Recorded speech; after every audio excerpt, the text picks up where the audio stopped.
Good morning. It is Friday. It is the weekend. For all intents and purposes, weather looks pretty good. Some changes, subtle changes, but big changes occurring, like some thunderstorms like yesterday and the day before down in Southeast California, Southern California, and the hills around Mammoth. We've got a week, and when I say it's not a simple weather pattern and that there's stuff that's going to keep kind of moving through the jet stream and creating disturbances, which marine layer, right? So the marine layer today is like this. There's a picture of it. It's deep. It's over 2,000 feet deep. This is Mount Tamalpais, and this is this morning. And you can see the fog it's actually lunchtime now, but this was earlier this morning. And you can see the fog just right there. That's the top of the inversion. Coastal hills average 1,000 feet. Therefore, a lot of that cool air got inland. That kind of modifies, it makes it hard for temperatures to get into the 90s and low 100s. We will see that in the Central Valley. We'll see Sacramento today in the, low 90s? Yeah, Sacramento 92 degrees, 93 degrees. And then, and then Redding 100 degrees. And then down towards Bakersfield, more like 97 degrees. So still hot inland, but no heat waves, no massive heat waves coming our way. Which is, I'm good with that. I'm actually happy to hear that because I don't really feel like I want to be involved in any kind of fire danger talk right now. But, as soon as we do get into those heat waves, we start talking about air quality, shallow inversion. But when you have a deep inversion, air quality and fire danger, not so much an issue. Always an issue, but not as much of an issue.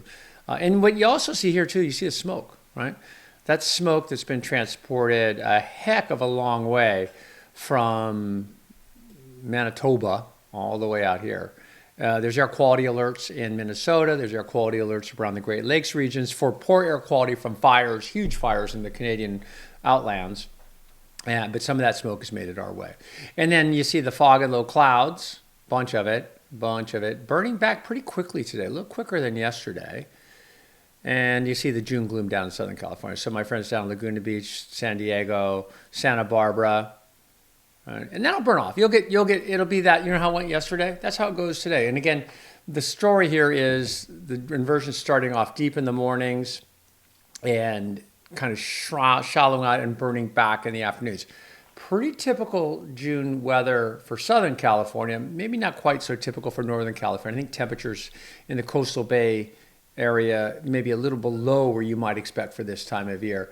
We can pinch here and go to the area, and what I want you to see is when I talk about these disturbances that go through the jet stream, see if you can find us, and then see that spinner offshore. I'll back it up. See that? That's a disturbance. Now, the ridge of high pressure here, that's typical. That's the Pacific high trying to establish itself. When I say Pacific high, I don't mean Pacific. The Pacific high in the winter months is all but non-existent. But in the summer months, the Pacific high is our dominant weather feature. But not so much this summer because of things like this.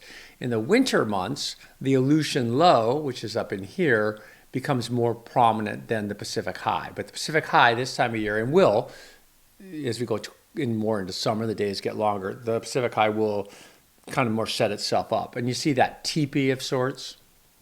That's the Pacific high trying to set up. But underlying it is this area here. So this, again, the computer model. That low is going to continue to spin instability, deeper marine layer, chance of some thunder showers in Southern California and the hills up around Mammoth in the area. And you see it keeps going. That's more of an extratropical weather system. But again, just pulses sliding through the jet stream, not really typical for this time of year. So does it make sense? So normally I would show you this, I don't know if I can draw it. Can I draw it? I could try to draw it. So if I went here, there's a ridge, right? I forget what's underneath it, but that's a ridge, that's the ridge. Normally that's what you got.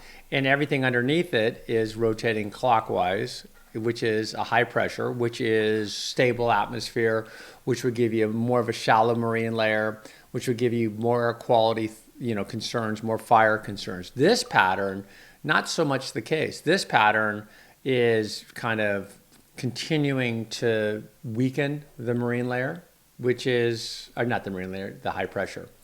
So with the high pressure weakened, you are seeing clear along the coast, but we are seeing these afternoon thunderstorms.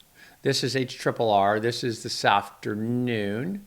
And you can see some of the activity. And there was a lot of activity, a lot of lightning strikes yesterday down in this area. This will continue through this afternoon. Not quite as aggressive as yesterday, but still down around Big Bear, or not Big Bear, pardon me, Bear Valley. It's kind of Bishop area, maybe some activity. You'll see on some of the live cameras I've got up. You'll see some of those cumulus clouds lingering. So we back up. Most of the stuff that's happening is in the afternoon. So this is this afternoon right here. That's from Kirkwood south.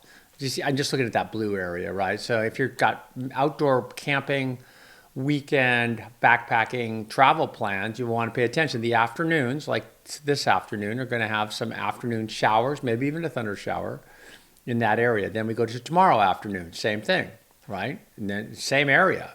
And then we go to, that is Sunday afternoon. So if you're backpacking, that'll wake you up. There's a good chance of maybe a thunder shower from Kirkwood south to South Lake Tahoe to maybe Bishop, maybe down as far south as Mammoth. And then we do it again, but this time we get an extra tropical system right here. See it in the north? So that's a little bit different.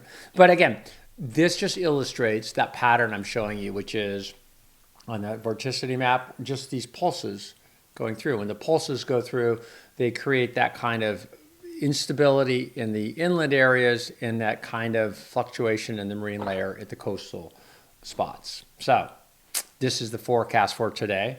And like I said, Eureka, or Wairika, interesting name, Wairika, 91 degrees. Redding, 100 degrees. Fresno, 95 today. San Francisco, 67 today. San Diego, about 67 degrees today. And Los Angeles, 69. Tomorrow, temperatures warm, a few degrees. Los Angeles gets into the upper 60s, low 70s. San Diego gets into the low 70s. So just a little bit warmer. So that would indicate that low kind of pushing away from the coast just a little bit and allowing the high to compress the marine layer and blah, blah, blah. All this stuff, these are all subtle fluctuations. Here's the air quality stuff I was talking about. Having a heck of a morning, by the way. Some friends brought me these cherries. I was talking about agriculture in California and how you go into, and this really, really strikes me. When I was a kid, you would go into people's homes. I mentioned this yesterday, and you'd go, oh, here's a graduation picture of Johnny. They're at Chico State now, or whatever. And within 3 minutes, you're in the backyard looking at plums, olives, pistachios, cherries, whatever. And it was a flex. It was just like where we live, you can grow everything. And I think it just harkens back to the beginnings of this place, right? Even, at first they started to grow wheat, right? Because that's what they knew to grow, but they didn't realize you could grow cherries, you could grow oranges, you could grow grapes, and as they slowly, especially after the gold rush, and realized once everybody got out here, go, oh my God, you can grow everything. And of course, California is an agricultural powerhouse in the world. But I just think, isn't that interesting? And I bet you can remember this too, because I was looking at my demo, and most of you guys that watch this channel, we got young folks, but we also have a lot of us in our 50s and 60s and 70s. And I got a couple in their 80s and a couple in their 90s. But you guys remember that, right? When you go to, it was an agricultural flex, and it was an agricultural flex for where I live, but it's also was the California overall, look at us, man, we can grow anything. And that was currency back in the day, and especially once they figured out refrigerated boxcars, right? And the Transcontinental Railroad was built, and all of a sudden now you're bringing fresh cherries, to New Hampshire, which they probably can grow their own cherries when I think about it. But you know what I mean, right? Oranges, especially LA and oranges, Los Angeles oranges. California's a fascinating place in that it's kind of like The Music Man, I don't know if it is or not, but I love that movie. I love musicals. But The Music Man, remember how he was selling instruments? And it's kind of like California became, was a sales job. Like once after all the gold, that was kind of a sales job, but it was there. But then it was like, let's move there because there's so much land available. Let's buy land, let's sell it, let's get people to go there, let's California oranges. If you ever look at the old advertisements for California Health, we've talked about that, like Southern California health spas, and Peterson's up in the Russian River, were health spas. The people, the geysers, the healthy come out here. It was a classic sales job, and it was not untrue. I mean, some of it was exaggerated, but it's just interesting. So it goes all the way back to this, right? Just like, and so my dad and his dad, they had apricots is what they would call them, apricot orchards, almonds, not almonds. I mean, we had so much stuff. So anyway, some friends actually went to Antioch and picked cherries and brought me some, and I'm like, oh my God, that just reminded me, because I used to sit in the tree and eat. And again, like I mentioned, I didn't mention this, but you know how baby birds shat? I swear I must have, like when I was a little kid, just like, because I was eating so much fiber, so much fruit. Okay, so here is the air quality stuff from the Manitoba fires. We do have a little smoke out here from that, but look at these areas all have air quality concerns all the way up into New Hampshire. And then some rain. These are the watches and warnings and alerts for today across the country.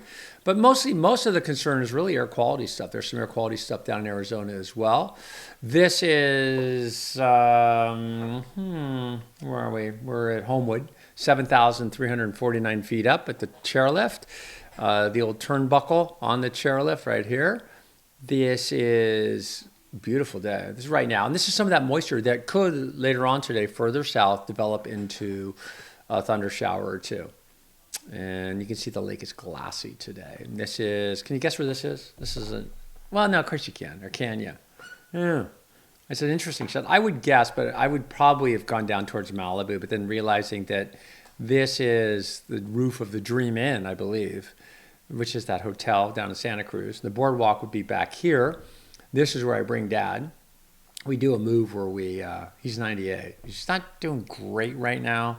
He's he's in like long care hospice, kind of like Jimmy Carter hospice, I call it. He's been in for a while, but he's still kicking, and he's doing great. I think I was down there day before yesterday.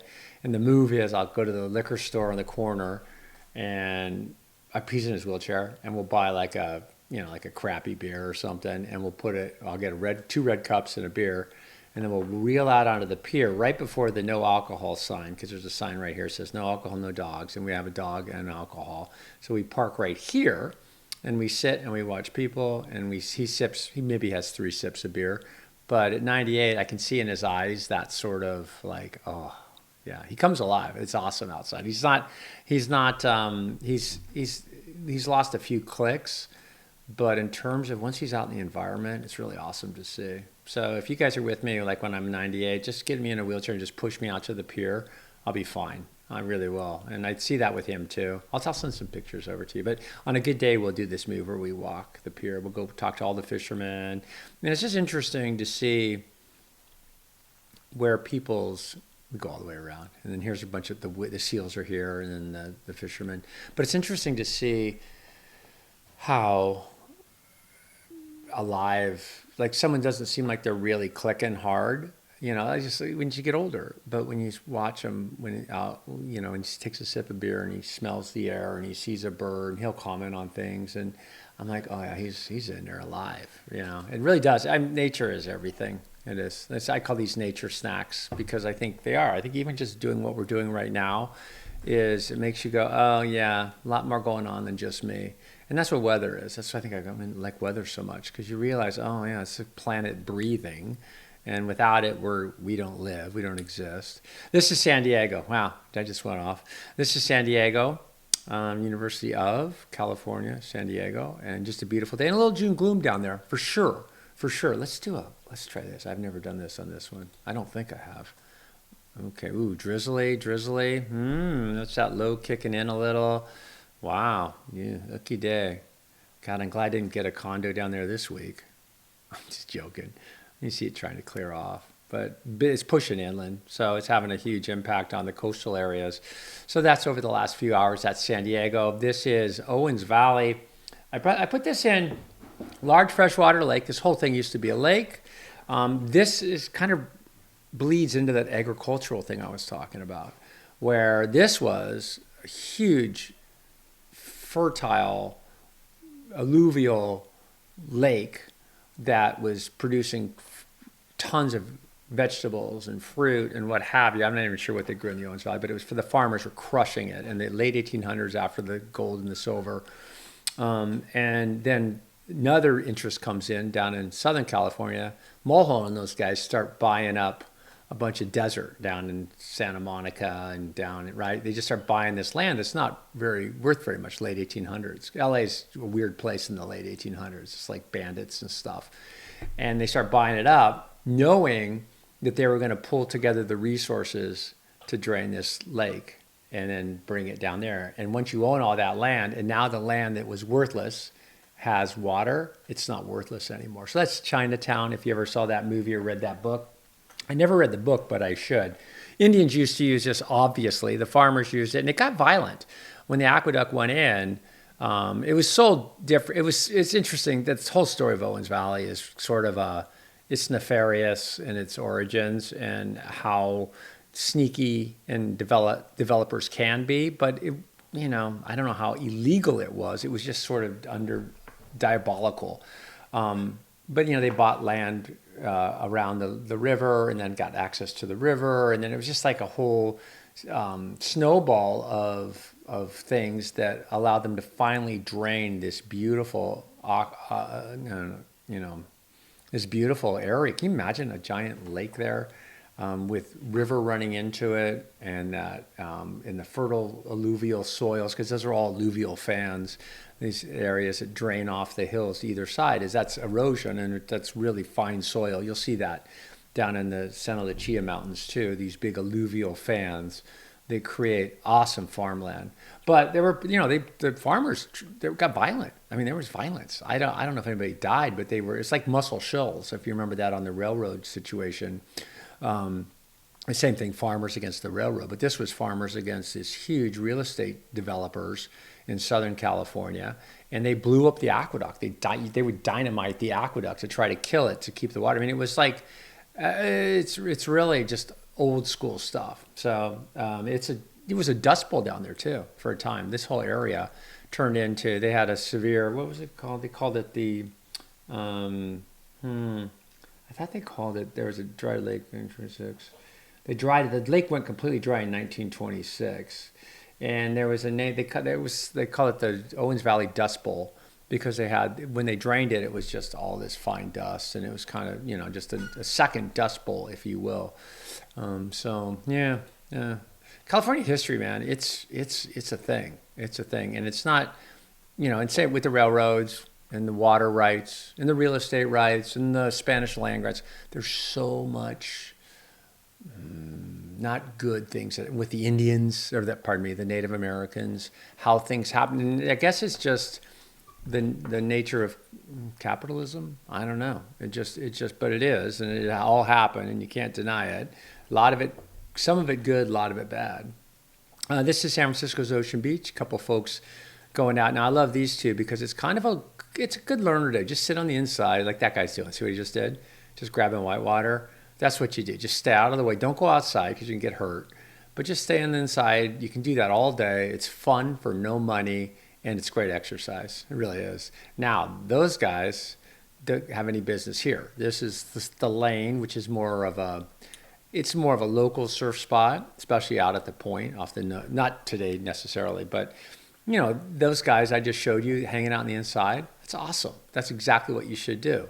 And then but those guys shouldn't be trying to learn. Every once in a while I'll be out. I was out here a couple of days ago, and guys will be learning in there. And it's like, dude, you're in front of the rocks, and you're kind of getting in the way, and you kind of ruined my last wave because you kind of don't pay attention. And so there's rules. There's rules, and that's kind of what being out hiking. There's rules.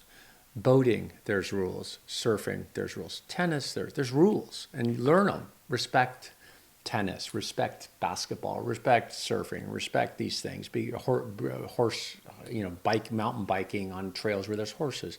There's rules. Just follow the rules, guys, and don't act like you're the first one. Just because you bought a mountain bike yesterday, you can just go do what you want. You can, but there's rules. I know. It's a new generation. Now I sound old, right? Okay, talked about albedo yesterday. I thought that was interesting. I did look it up. Russia never did it on a large scale. They had plans to do it. They practiced doing it in terms of seeing how doing it, changing the albedo of the snow, putting ash, dark stuff on top of the snow to melt it more quickly, to change atmospherics, to change the way weather flows across the United States and other parts of the country and the world, and using that as potentially a way to win a war or to win the Cold War. And I've mentioned this to you before, but years ago I went back to the White House. I was asked by President Obama, me and Al Roker and Kristen G and a couple others from the Weather Channel. There weren't that many of us. Anyway, we go back there and we sit in a room in the Roosevelt room talking science stuff, and it was basically a new climate report had come out. And so what I was just talking about, the brown snow, how it melts more quickly. Well, the Russians tried to do that with ash or looking into doing that with ash over the polar regions to change the weather. Well, when we did this climate change thing, what I realized, Panetta was super upfront about it. He goes, listen, we're mostly worried that global power is going to change, because if the climate changes, now places that grow wheat change. And when places that grow wheat change, some areas that were growing wheat and fruit and vegetables and cash crops like California, maybe they don't get their water. Maybe climate changes if they don't get their water. That changes the power structure on the planet. Where the food go, the food's water and food, man. You can have all the high tech you want. You can go to Mars all you want, but it's water and food. And so back then, they were horribly concerned about this climate change thing, which they still are, I suspect. But the global power, if you take all that permafrost in the Siberia area, Russia, and you melt it, and all of a sudden that soil becomes productive. Or the soil becomes productive, and now you start growing wheat, and now we're not selling our wheat to China. China's buying its wheat from, right? You're changing power structure. So when I was talking yesterday about albedo, that's it's an offshoot of that idea that you change the weather patterns, you can change the course of human history. And trust me, it's on the board now. There's people trying to figure out ways. Listen, there was a time when they never did it. I hope not. I don't think they did. But they were talking about dropping nuclear bombs into hurricanes, right? Back in the in the 50s, right? Just like because all the damage occurred to just in destroying the hurricane. It's like, what the hell, right? That's an extreme example. That never happened, but that was on the table too. So you can bet everything's on the table. Okay, a lot of everything today. Here's Gizmo. Somebody texted me the other day and said, wow, I know how it feels to be Gizmo. Last one on the nest, getting ready to grow up, not sure. Actually, she said, I feel Gizmo sometimes, which I like that. Because I kind of do feel Gizmo. I feel Gizmo sometimes too, where you're just like, damn, man, there's a lot to do out there. Like SATs, get married, gotta have kids, I gotta get a job. Or I could just stay here. Mom's going to bring food pretty sure any minute now. Food's coming. I guess I'll practice a little and stretch. Yeah, I know. I don't feel sorry for her at all because I know she's awesome and she's got it in her. But it's also like that feeling of leaving the nest. I mean, that's some scary stuff, especially when you're the last one in the nest.